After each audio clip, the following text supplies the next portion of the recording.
ఈరోజు 48 మంది పేద ప్రజల పేద పిల్లల ప్రాణాలు కోల్పోవడానికి ఈ ప్రభుత్వం ఖచ్చితంగా కారణమైంది. ఇవి మామూలు మరణాలు కావు. ఇవి ఖచ్చితంగా ప్రభుత్వ నిర్లక్ష్యం వల్ల జరిగిన హత్యలుగానే మేము భావిస్తూ ఉన్నాం. ఇవి ప్రభుత్వమే చేసిన హత్యలుగా మేము భావిస్తూ ఉన్నాం.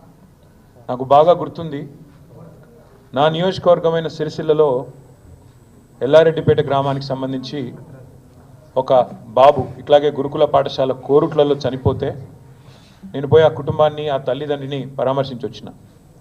ఆ తల్లి ఆ రోజు నాకు చెప్పిన మాట, నాకు జరిగిన క్షోభ ఇంకెవరికి జరగకూడదన్నా, దయచేసి ప్రభుత్వం మీద పోరాడండి, ప్రభుత్వాన్ని ప్రశ్నించండి అన్నారు. మేము ప్రభుత్వాన్ని ప్రశ్నిస్తూనే ఉన్నాం, నిలదీస్తూనే ఉన్నాం, ప్రభుత్వానికి తన బాధ్యతను గుర్తు చేస్తూనే ఉన్నాం. కానీ ప్రభుత్వం